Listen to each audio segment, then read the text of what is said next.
Bapak yang saya hormati, 9 tahun yang lalu, di awal pemerintahan Presiden Jokowi, saya ingat betul, ada 3 pertanyaan besar yang sering diajukan terhadap arah politik luar negeri Indonesia. Apakah Pologri Indonesia menjadi inward looking? Apakah semangat multilateralisme tidak relevan untuk Indonesia? Dan bagaimana serta akan seperti apa peran Indonesia di dunia internasional?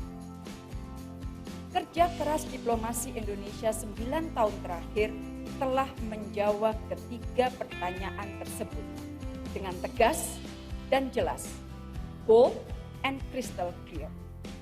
Dalam PPTM ini yang menjadi PPTM terakhir di bawah pemerintahan Presiden Widodo, saya akan ajak Ibu dan Bapak melihat 9 tahun perjalanan tersebut dan apa yang akan dilakukan pada sisa hampir 1 tahun ke depan. PPTM ini menjadi salah satu bentuk pertanggungjawaban publik dari pelaksanaan diplomasi Indonesia. Ibu Bapak yang saya hormati, politik luar negeri dijalankan di tengah dunia yang penuh tantangan dan ketidakpastian. Menyikapi dinamika tersebut, politik luar negeri Indonesia dijalankan secara konsisten, berdasarkan prinsip bebas aktif, berkiblat kepada kepentingan nasional, dan berkontribusi bagi perdamaian dunia sesuai mandat konstitusi. Diplomasi Indonesia dijalankan secara well-measured, well-calculated, action-oriented, result-oriented, namun saat yang sama terus menjunjung tinggi nilai dan prinsip yang tidak tergoyahkan. Politik luar negeri Indonesia bukan politik luar negeri yang transaksional. Ibu Bapak, izinkan saya menyampaikan capaian prioritas 4+1 yang dicanangkan di awal pemerintahan selama hampir 10 tahun terakhir. Pertama, prioritas pertama, penguatan diplomasi ekonomi. Tujuan diplomasi ekonomi jelas, yaitu mendorong pertumbuhan ekonomi, memajukan kesejahteraan rakyat dan meningkatkan kemandirian bangsa. Diplomasi ekonomi dijalankan di tengah ekonomi global yang rapuh akibat krisis ekonomi, pandemi, maraknya proteksionisme, dan pendekatan me first policy, serta konstelasi geopolitik yang semakin kompleks. Di tengah situasi sulit ini, diplomasi ekonomi telah membuahkan banyak capaian konkret, antara lain, pertama, penguatan perdagangan dan investasi. Untuk perdagangan, angka perdagangan Indonesia dengan dunia di 2014 adalah lebih dari 355 miliar US dollar. 2023, volume perdagangan Januari sampai November tercatat lebih dari 439 miliar US dollar, naik hampir 24% dan mengalami surplus lebih dari 33 miliar US dollar. Untuk investasi, 2014 realisasi investasi asing sebesar 28,5 miliar US dollar. Periode Januari sampai September 2023, nilai investasi masuk sudah mencapai angka 37,8 miliar US dollar atau naik lebih dari 32%. Guna meningkatkan akses pasar dan mengurangi hambatan perdagangan, 27 perjanjian perdagangan dan ekonomi berhasil diselesaikan, baik dalam bentuk PTA, FTA, CEPA maupun RCEP, termasuk dengan Korea, Australia, Mozambik, PEA, dan Chili. Selain itu, sejumlah protokol perdagangan juga telah diselesaikan, terutama untuk produk pertanian dan perikanan. Berbagai inisiatif baru juga dijalankan guna memperkuat kemitraan ekonomi Indonesia di berbagai kawasan, termasuk dengan melibatkan sektor swasta. Dengan Afrika telah dilakukan Indonesia-Afrika Forum dan Indonesia-Afrika Infrastructure Dialogue. Komitmen dengan Afrika dikuatkan kembali dengan kunjungan Presiden Widodo tahun lalu ke Kenya, Tanzania, Mozambik, dan Afrika Selatan yang menghasilkan 33 kesepakatan senilai lebih dari 4 miliar US dollar. Selain itu, Indonesia juga telah membuka satu kedutaan besar Republik Indonesia yang baru di Afrika, yaitu di Yaounde, Kamerun. 4 negara Afrika telah membuka kedutaan besarnya di Indonesia, yaitu Kenya, Tanzania, Angola, dan Rwanda, serta pembukaan kembali kedutaan besar Ethiopia di Jakarta. Dengan kawasan lain, telah diselenggarakan Indonesia Latin America and the Caribbean Business Forum untuk kawasan Amerika Latin dan Karibia. Indonesia Europe Business Forum untuk kawasan Eropa. Pacific Elevation dan Indonesia Pacific Forum for Development untuk kawasan Pasifik. Dan KTT Archipelagic and Island State Forum untuk negara kepulauan dan pulau kecil. Diplomasi ekonomi juga dijalankan untuk melawan diskriminasi terhadap kelapa sawit dan produknya, serta untuk memperkuat hilirisasi industri. Diplomasi ekonomi juga diperkuat di forum PBB, G20, ASEAN, yang melibatkan BUMN dan sektor swasta. Di PBB 2023, untuk pertama kalinya pengiriman pasukan perdamaian PBB menggunakan maskapai Garuda Indonesia dan penggunaan berbagai produk asal Indonesia di berbagai misi PBB juga terus meningkat. Indonesia juga memprakarsai resolusi Sidang Majelis Umum PBB 74/198 yang menetapkan 2021 sebagai Tahun Internasional Kreatif untuk Pembangunan Berkelanjutan. Di G20 2022, Indonesia menggagas Concrete Deliverables G2G dengan 361 proyek senilai lebih dari 71 miliar US dollar. Dan ini adalah inisiatif pertama yang terjadi di G20. Sementara proyek swasta tercatat senilai lebih 29 miliar US dollar. Di antaranya di bidang energi, kesehatan, otomotif, sumber daya alam, dan e-commerce.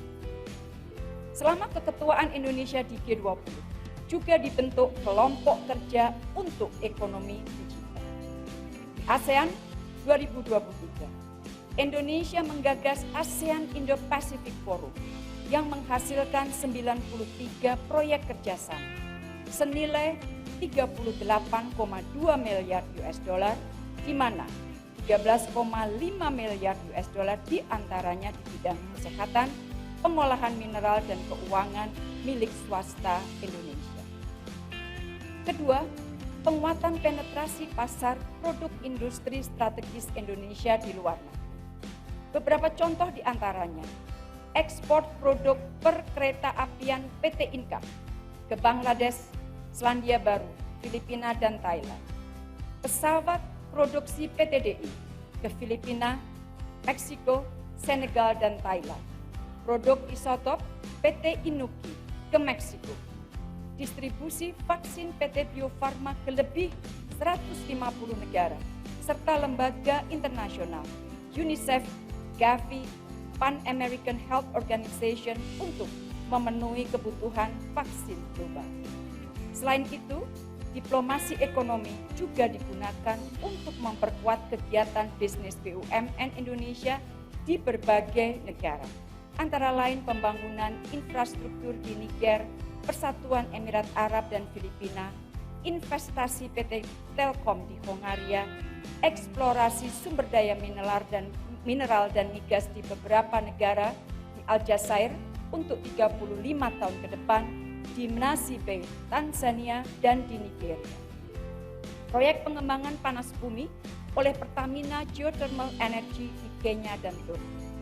pengembangan infrastruktur energi bersih oleh Pertamina International Shipping dan Car Power Ship Turki yang mencakup kapal pembangkit listrik, pengembangan infrastruktur gas cair, proyek infrastruktur, dan distribusi LNG. Bulan Juni lalu, telah resmi berdiri Indonesia Incorporated di Hong Kong sebagai kantor bersama bagi BNI, BRI, Bank Mandiri, Telkom, dan Garuda Indonesia. Kedepannya, Indonesia Incorporated juga direncanakan hadir di London, Dubai, dan New York. Diplomasi ekonomi juga menghasilkan investasi proyek strategis di Indonesia, antara lain pembangunan Pelabuhan Patimban, MRT Jakarta Fase 2 dengan Jepang, kereta cepat Jakarta-Bandung dengan RRT, dan pembangunan pembangkit listrik tenaga surya terapung di Cirata dengan UAE yang terbesar di Asia Tenggara dan ketiga terbesar di dunia. Diplomasi juga bekerja untuk memfasilitasi sektor swasta Indonesia dengan mitra di luar negeri. Eksplorasi migas di Tanzania dan Mozambik, penetrasi obat-obatan termasuk obat onkologi ke Tanzania, penetrasi produk peralatan rumah tangga Indonesia ke Mongolia, pembukaan pabrik rendang di Bulgaria, pendirian sentra distribusi UMKM di Jepang.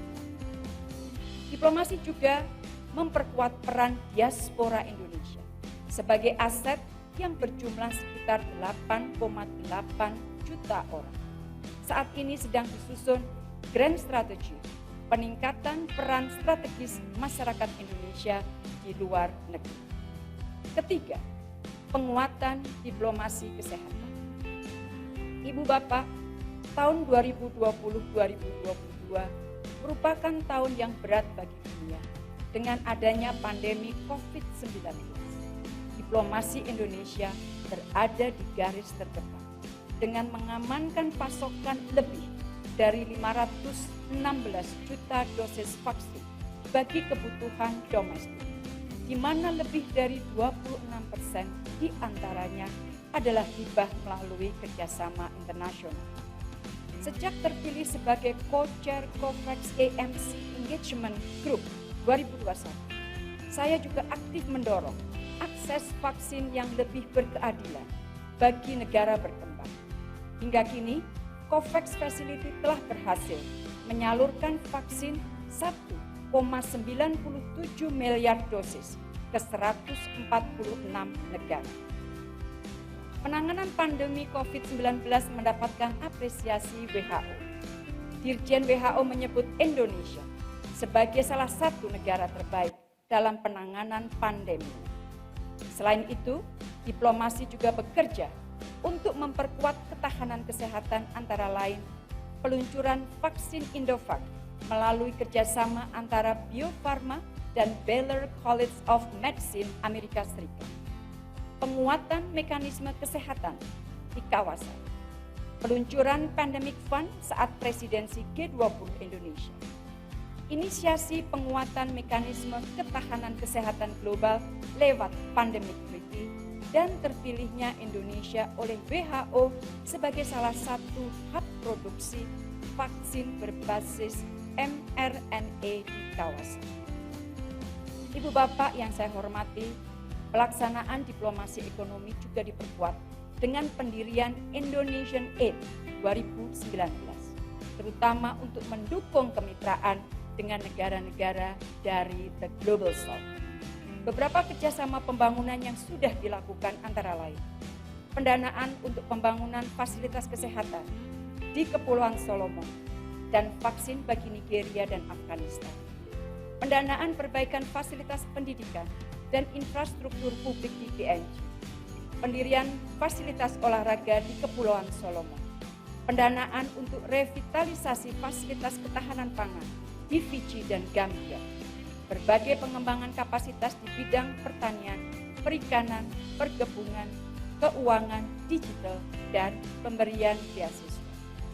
Semua angka tersebut hanya membuktikan bahwa selama 9 tahun terakhir, economic diplomacy delivered.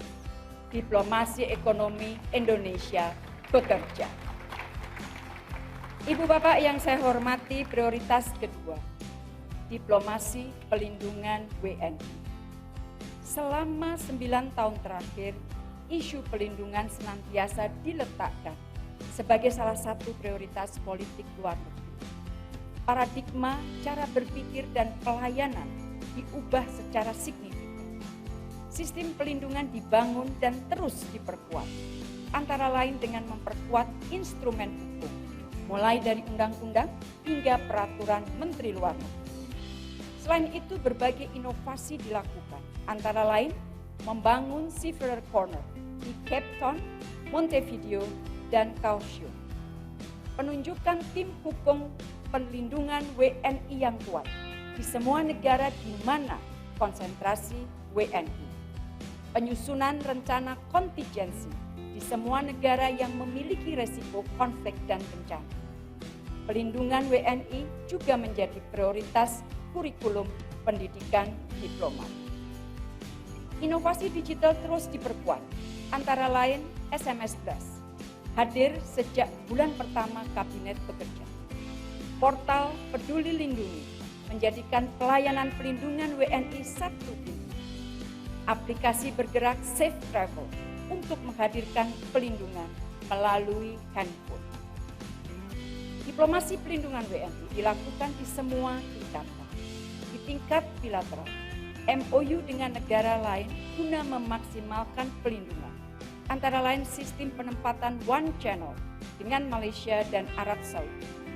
Tingkat kawasan, pembentukan kerjasama ASEAN untuk penanganan kejahatan online scam.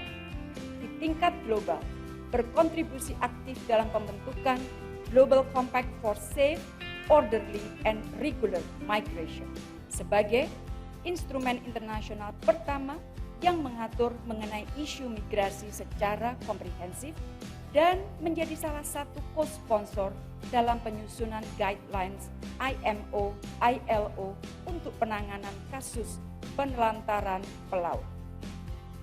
Sejak 2014 sampai 2023, 218.313 kasus WNI berhasil diselesaikan. 360 WNI berhasil diselamatkan dari hukuman mati. Repatriasi 18.022 WNI berhasil dilakukan dari berbagai situasi darurat, termasuk dari zona konflik dan bencana alam. 56 WNI berhasil dibebaskan dari penyanderaan, dan lebih 1 triliun rupiah hak-hak finansial WNI berhasil dikembalikan. Dan lebih dari 88.000 WNI di luar negeri difasilitasi pemberian vaksin. Ibu Bapak, prioritas ketiga, diplomasi kedaulatan. Kedaulatan NKRI adalah harga mati. Menghormati kedaulatan dan integritas wilayah negara lain adalah prinsip yang harus dihormati oleh semua negara tanpa kecuali. Sudah merupakan tugas diplomasi untuk melindungi keutuhan NKRI, termasuk di forum-forum internasional. Di PBB, dengan diplomasi yang dijalankan, pemahaman dan dukungan dunia internasional terhadap keutuhan wilayah Indonesia semakin baik dan semakin solid. Salah satunya terlihat dalam sidang Majelis Umum PBB. Selain itu, diplomasi kedaulatan juga dijalankan dengan penyelesaian batas negara melalui negosiasi. Batas negara penting untuk segera diselesaikan. Perundingan batas negara baik darat maupun laut bukan hal yang mudah. Oleh karena itu diperlukan komitmen yang tinggi untuk menyelesaikan. Penyelesaian juga harus dilakukan berdasarkan hukum internasional yang berlaku. Misalnya UNCLOS 1982 jika menyangkut batas laut. Dalam 9 tahun ini, 6 perjanjian perbatasan dengan negara tetangga telah diselesaikan, yaitu Perjanjian Delimitasi Batas ZEE dengan Vietnam sebagai perjanjian dual line pertama di antara negara Asia Tenggara yang sudah dirundingkan selama 12 tahun. Kesepakatan Indonesia-Malaysia pada 2 segmen batas maritim Laut Sulawesi dan Selat Malaka bagian selatan Juni 2003 selesai setelah perundingan panjang selama 18 tahun. 3 segmen batas darat dengan Malaysia di Kalimantan Sabah telah disepakati pada kurun 2017-2019, sementara 3 segmen batas darat lainnya, yaitu segmen Pulau Sebatik, segmen Sinapat Sisai, dan West Pillar AA2 di Kalimantan Sabah ditargetkan selesai tahun ini setelah berunding selama 24 tahun. Kesepakatan garis batas darat antara Indonesia dan Timor Leste di segmen Subina Oben dan Noel Besi Citrana akan ditandatangani pada akhir Januari ini yang telah dirundingkan selama 19 tahun. Indonesia dan Filipina juga menyepakati Principles and Guidelines Batas Landas Kontinen Oktober 2022 yang akan dijadikan rujukan penting dalam perundingan batas landas kontinen untuk melengkapi persetujuan batas ZEE di Laut Sulawesi pada tahun 2014. Ibu Bapak, prioritas keempat, diplomasi Indonesia bagi perdamaian dan stabilitas di kawasan dan dunia. Dalam hampir 10 tahun terakhir, rekam jejak diplomasi Indonesia dirasakan di kawasan dan dunia. Lowy Institute misalnya menyebut Indonesia sebagai middle power in Asia dengan diplomatic influence dan comprehensive power yang terus meningkat.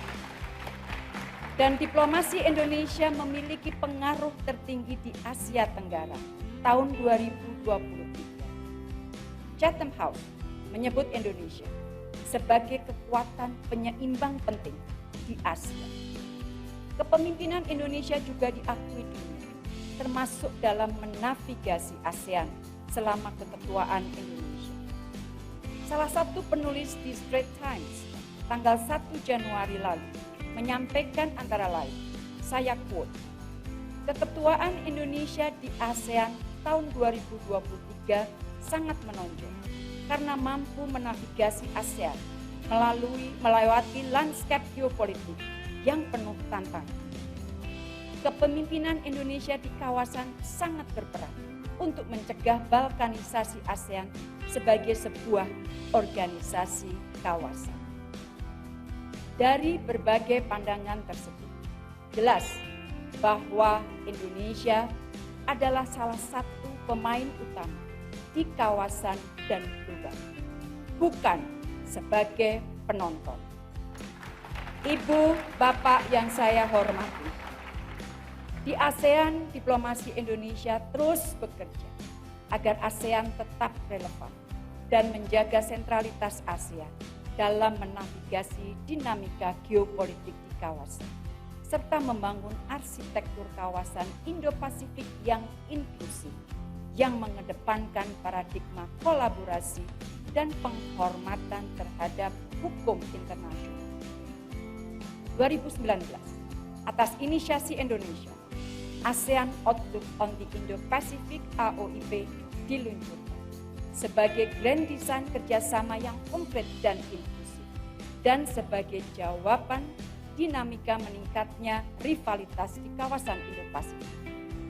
Negara mitra ASEAN mendukung outlook tersebut dan bahkan siap mendukung kerjasama konkret implementasi AOIP. Di bawah keketuaan Indonesia, AOIP menjadi rujukan utama kerjasama dan menjadi kendaraan bagi kolaborasi inklusif dan konkret yang berkontribusi pada stabilitas perdamaian di kawasan. Kepemimpinan Indonesia terkait kawasan Indo-Pasifik sesungguhnya telah dimulai saat Indonesia menjadi ketua IORA, di mana untuk pertama kalinya diselenggarakan IORA Summit 2017. Indonesia telah melihat kawasan Samudra Hindia sebagai bagian strategis yang tidak terpisahkan di kawasan Indo-Pasifik ke depan.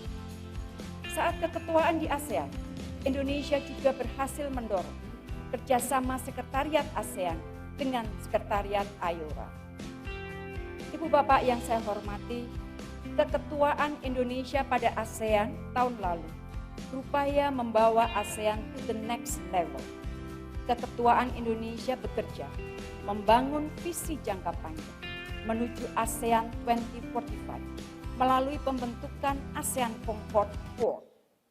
Keketuaan Indonesia juga bekerja keras memperkuat kapasitas ASEAN termasuk pengambilan keputusan dalam merespon situasi krisis dan memperkokoh ketahanan kawasan guna menjadikan Indo-Pasifik sebagai epicentrum of growth. ASEAN Sekretariat juga telah menjadi ASEAN Headquarters. Perkembangan di Myanmar tentu terus menjadi perhatian Indonesia. Selama keketuaan Indonesia di ASEAN, lebih dari 265 engagement telah dilakukan dengan stakeholders isu Myanmar untuk mendorong kemajuan implementasi 5-point consensus. Komitmen Indonesia untuk membantu Myanmar keluar dari krisis goes beyond our chairmanship. Demokrasi dan stabilitas di Myanmar akan menjadi kunci penyelesaian isu Rohingya agar mereka dapat kembali ke rumah mereka secara bermartabat. Isu Rohingya ini secara khusus saya bahas dengan Komisioner Tinggi UNHCR di Jenewa Desember lalu. Saya tekankan bahwa diperlukan sebuah kerjasama yang kuat antara negara kawasan dan badan-badan PBB untuk menyelesaikan pengungsi Rohingya. Perpindahan lanjutan pengungsi Rohingya atau secondary movement akhir-akhir ini diduga kuat terjadi karena kejahatan TPPU. Ibu Bapak yang saya hormati, dalam lingkar yang lebih luas, kawasan Pasifik didorong menjadi part and parcel dari arsitektur kawasan Indo-Pasifik yang inklusif. Hal ini untuk menjamin agar kawasan Pasifik tetap aman, damai, stabil, dan berkontribusi menjadikan Indo-Pasifik sebagai epicentrum of growth. Engagement Indonesia dengan negara di Pasifik terus ditingkatkan. We walk the talk. Baik selama presidensi Indonesia di G20 maupun keketuaan di ASEAN, Indonesia mengundang wakil dari Pacific Islands Forum PIF. Selama keketuaan Indonesia di ASEAN, Sekretariat ASEAN juga telah menjalin kerjasama dengan Sekretariat PIF. Selain itu, Indonesia juga menggagas kerjasama dengan negara kepulauan dan negara pulau. Setelah berjalan 5 tahun, untuk pertama kalinya 2023 diselenggarakan KTT AIS di Bali. KTT AIS menyepakati penguatan kerjasama untuk memperjuangkan kepentingan negara kepulauan dan pulau di berbagai forum global dan mendorong kerjasama di sektor perubahan iklim, kemaritiman, dan manajemen bencana. Ibu Bapak yang saya hormati, di tataran multilateral, Indonesia tidak akan pernah lelah menyuarakan penguatan sistem multilateral. Hanya dengan ini, the mighty takes all dapat dihindari, and the voice of marginalized dapat didengar. Sistem multilateral saat ini no longer fit for purpose. Di tengah lunturnya kepercayaan terhadap sistem multilateral, reformasi harus dilakukan. PBB harus melakukan langkah luar biasa agar kepercayaan masyarakat internasional kembali pulih. Multilateralisme harus deliver. Dalam konteks inilah, sekali lagi, Indonesia walks the talk. Di G20, while we live, we unite. Meski berlangsung di tengah situasi geopolitik yang panas, presidensi G20 Indonesia 2022 justru tetap dapat bekerja dengan baik dan menghasilkan proyek kerjasama konkret bagi negara berkembang. Tidak banyak negara yang secara konsisten dapat memainkan peran jembatan dengan baik di tengah perbedaan pandangan yang sangat tajam antar negara. Against all odds, Indonesia justru berhasil menghidupkan kembali spirit kolaborasi di kalangan anggota G20 dan membuktikan kepada dunia bahwa negara berkembang pun dapat menentukan jalannya perundingan. Di bawah keketuaan Indonesia 2023, KTT MIKTA juga diselenggarakan untuk pertama kalinya, yang menegaskan MIKTA sebagai positive force di tengah polarisasi dunia. Di bidang peacekeeping, Indonesia terus meningkatkan jumlah peacekeepers-nya, menjadi kontributor terbesar nomor 6 pada November 2023 dari kontributor terbesar ke-16 pada akhir 2014.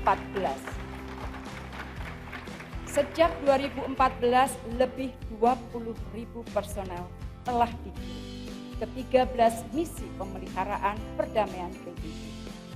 Sejalan dengan peran aktif Indonesia di isu Women, Peace and Security, jumlah personel peacekeepers perempuan juga mengalami peningkatan dari 27 orang pada akhir 2014 menjadi 119 pada akhir 2020. Saat Indonesia mengemban Presiden Dewan Keamanan PBB 2020 untuk pertama kalinya, Resolusi 2538 terkait Women in Peacekeeping Operation diadopsi. Indonesia juga menginisiasi pembentukan Southeast Asian Network of Women Peace Negotiators and Mediators. Masih dalam kerangka perdamaian dunia, Presiden RI telah menandatangani Undang-Undang Nomor 22 Tahun 2023, ratifikasi Traktat mengenai pelarangan senjata nuklir atau TPNW sebagai perwujudan komitmen Indonesia mengukuhkan larangan terhadap senjata nuklir di dunia. Selain itu, Indonesia juga mendorong adopsi 2560 tentang perbaikan metode kerja Komite Sanksi Dewan Keamanan PBB mengenai penanganan terorisme. Ibu bapak yang saya hormati, isu perempuan terus menjadi perhatian utama diplomasi Indonesia. Diplomasi Indonesia sangat aktif untuk terus memperjuangkan hak dan akses pendidikan bagi perempuan di Afghanistan. Prinsip education for all penting untuk terus diperjuangkan. Indonesia meyakini bahwa suatu negara akan lebih baik ketahanannya apabila hak perempuan dihormati. Investing in women means investing in a brighter and more resilient future. Karena itu, bersama dengan Qatar di akhir 2022, Indonesia telah menyelenggarakan International Conference of Afghan Women Education atau ICAW. Pertemuan ICAW kedua akan diselenggarakan di Qatar tahun ini. Inisiatif Indonesia ini mendapatkan respon yang sangat positif, tidak saja dari negara sahabat seperti Jepang, Belanda, Norwegia, tetapi juga dari swasta dan filantropis Indonesia. Di akhir 2023, saya telah melakukan pertemuan dengan penerima beasiswa Indonesia dari Afghanistan, termasuk kaum perempuan Afghanistan, dan juga dari negara-negara Afrika dan negara-negara the Global South lainnya. Ini adalah salah satu cerminan ruh dan prinsip Konferensi Bandung. Masih dalam isu perempuan, Indonesia konsisten mendorong pembahasan isu perempuan dalam pertemuan Organisasi Kerjasama Islam atau OKI. Indonesia bersyukur isu perempuan saat ini telah menjadi perhatian OKI. Jelang akhir 2023, untuk pertama kalinya dituan rumai oleh Saudi Arabia, OKI menyelenggarakan konferensi internasional mengenai Women in Islam. Masih terkait dengan Afghanistan, Indonesia berkomitmen membantu pembangunan kesehatan masyarakat dengan memberikan kontribusi 10 juta dosis vaksin polio. Indonesia juga melanjutkan kerjasama di bidang kesehatan reproduksi perempuan di Afghanistan, dan saat ini kerjasama yang sedang dalam proses adalah pembuatan kurikulum untuk madrasah dan capacity building di bidang syariah banking. Ibu Bapak yang saya hormati, gedung ini mengingatkan adanya satu hutang kita yang belum terbayar, yaitu kemerdekaan Palestina. Tahun 2023 merupakan tahun yang sangat buruk bagi bangsa Palestina. Menjelang tutup tahun 2023, lebih dari 21.000 orang kehilangan nyawanya di Gaza akibat kekejaman Israel. 70% di antaranya adalah anak-anak dan perempuan. Berbagai fasilitas publik dihancurkan dan tidak dapat berfungsi, termasuk Rumah Sakit Indonesia di Gaza Utara yang merupakan kontribusi rakyat Indonesia. Dewan Keamanan PBB tidak mampu menghentikan genosida yang berlangsung di Gaza. Kekejaman Israel tidak hanya terjadi di Gaza, namun juga di tepi barat. Indonesia terus konsisten dan berada di garis depan bersama dengan bangsa Palestina memperjuangkan hak-hak mereka. Konsul Kehormatan Indonesia telah didirikan dan ditunjuk di Ramallah pada tahun 2016. Kasus Palestina menunjukkan double standard sejumlah negara di dunia, terutama the Global North. Sejumlah negara the Global North mendadak diam dan menyaksikan pelanggaran kemanusiaan. Kemana semua kuliah yang sering mereka berikan mengenai hak asasi manusia? Bukankah bangsa Palestina memiliki hak yang sama dengan kita semua? Kenapa seakan nilai bangsa Palestina lebih rendah dari kita? Indonesia akan terus berjuang untuk Palestina.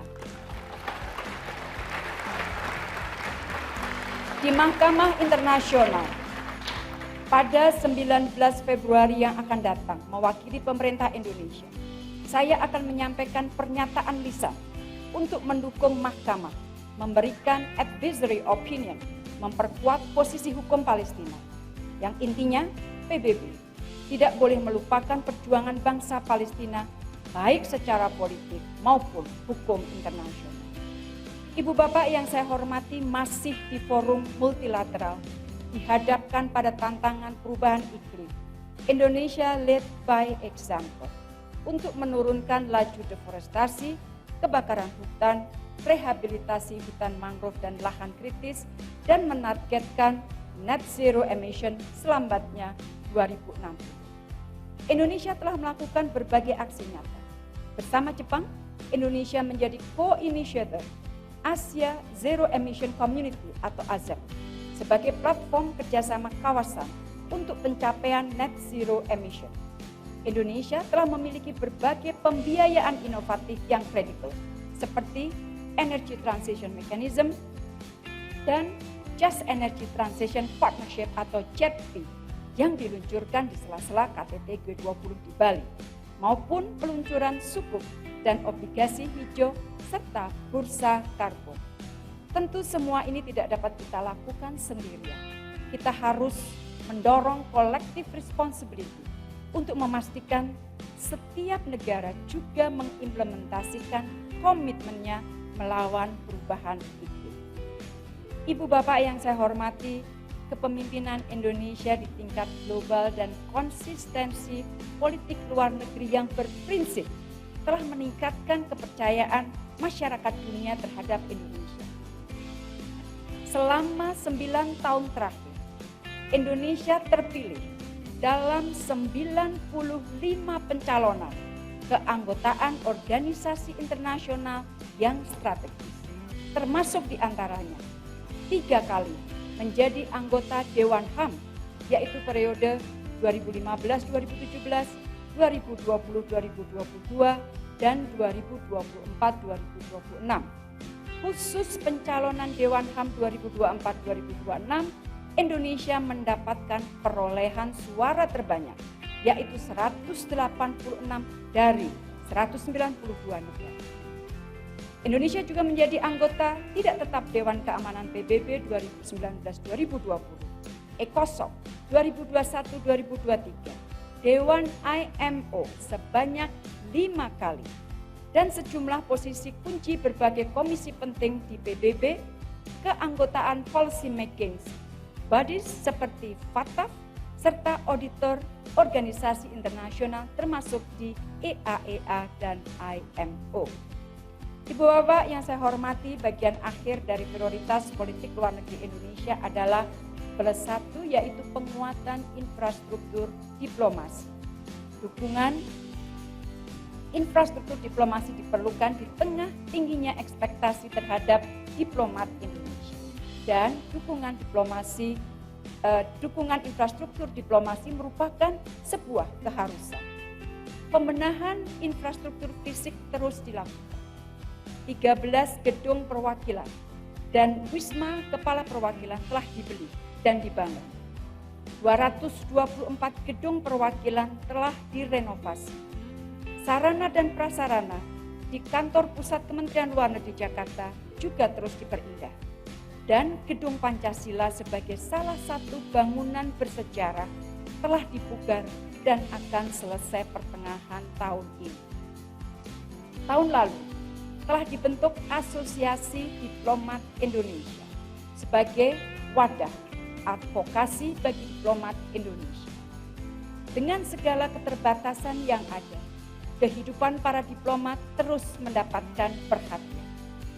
Dan sebagai bentuk keberpihakan terhadap diplomat perempuan, berbagai kebijakan telah diambil, antara lain pencabutan aturan yang menghambat karir diplomat perempuan, pembentukan Kemlu Sisterhood sebagai platform saling dukung para diplomat perempuan, pembangunan fasilitas fisik dukung kerja diplomat seperti daycare di Kementerian Luar Negeri, anggaran yang berorientasi pada gender responsif, serta pembuatan aturan pencegahan dan penanganan tindakan pelecehan seksual. 2022, Kementerian Luar Negeri telah memperoleh penghargaan anugerah Parahita Eka Praya dari Kementerian Pemberdayaan Perempuan dan Perlindungan Anak. Reformasi birokrasi dan prinsip good governance juga dijalankan secara konsisten. Patut disyukuri, alhamdulillah, untuk ke-7 kalinya secara berturut-turut, Kementerian Luar Negeri memperoleh predikat wajar tanpa pengecualian dalam pemeriksaan BPK. Beberapa penghargaan lain yang diterima Kemlu, Anugerah Meritokrasi 2023 dari Komisi Aparatur Sipil Negara. Peringkat 1, Kepatuhan Penyelenggaraan Pelayanan Publik 2023. Dari Ombudsman RI, penghargaan sebagai Badan Publik Informatif 2023 dari Komisi Informasi Pusat. Selain itu, banyak unit organisasi, baik di pusat maupun di perwakilan RI yang meraih predikat wilayah bebas dari korupsi WBK dan wilayah birokrasi bersih dan melayani WBBM. Ibu Bapak yang saya hormati, diplomacy is a long game, sebuah investasi jangka panjang. Kadang buah yang kita tanam saat ini baru dapat dituai beberapa tahun kemudian. Tugas kami adalah menanam buah kebajikan dalam diplomasi dan terus merawatnya dengan baik agar hasilnya dapat terus dinikmati oleh generasi mendatang. Yang pasti, diplomasi Indonesia akan terus memperjuangkan kepentingan nasional, memperkokoh fondasi visi Indonesia Emas 2045 dan terus berkontribusi bagi dunia. Dalam 10 bulan ke depan, prioritas 4+1 akan dilanjutkan. Diplomasi ekonomi akan diperkuat, antara lain melalui pembentukan Grand Design diplomasi ekonomi agar lebih fokus, sistematis, dan sinergis, dan ini dikomandoi langsung oleh Wakil Menteri Luar Negeri Republik Indonesia. Kemudian menggelar Indonesia Africa Forum 2024. Penyelenggaraan INALAK di Peru, kawasan Amerika Latin dengan skala yang lebih luas. Indonesia juga akan menggelar World Water Forum ke-10.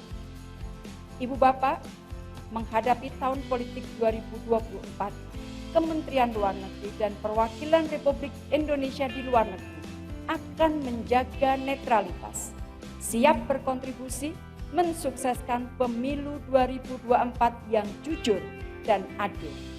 Saya yakin seluruh diplomat Indonesia senantiasa menjunjung tinggi integritas dan profesionalisme dalam menjalankan tugas. Sebagai penutup, saya ingin mengucapkan terima kasih atas kerjasama dan dukungan negara sahabat